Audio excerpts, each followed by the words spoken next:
mutya ng bulalakaw, set na kwintas. Ito lahat ay tapos ng madasalan at ready na magamit. Isusuot ito palagi at dadalhin palagi. Pwede lang madala sa kahit saan mang lugar at pwede lang mabasa ng tubig kapag naliligo. Ang mga kwintas na ito ay matibay na kwintas na po ito at nagagamit sa pangmatagalang panahon at iingatan lang ito ng magdadala.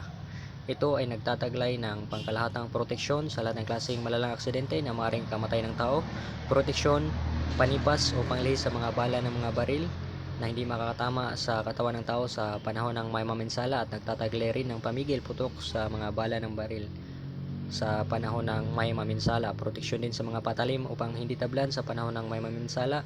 Proteksyon din sa kulam, barang sumpa, usog, bati, tigalpo, palipad hangin at iba pang mga espiritual na atake. Nagtataglay rin ito ng pasumbalik sa lahat ng klaseng masamang mahika. At proteksyon sa mga bad spirits, aswang, demonyo, engkanto, tikbalang, kapre at iba pang mga nilalang na hindi nakikita ng ordinaryong mata ng tao. At nakakatulong rin ito magbigay gabay sa negosyo at hanap buhay. Nagkakatulong magbigay ng swerte, sabayan lang ng pagsusumikap at tamang kaalaman sa ginagawa na negosyo o hanap buhay para ito ay mapalago. At marami pang nagagawa ang kwintas na ito. Nakakatulong rin ito para ang magsuot nito ay hindi nagaanong mabilis mapagod sa oras ng trabaho.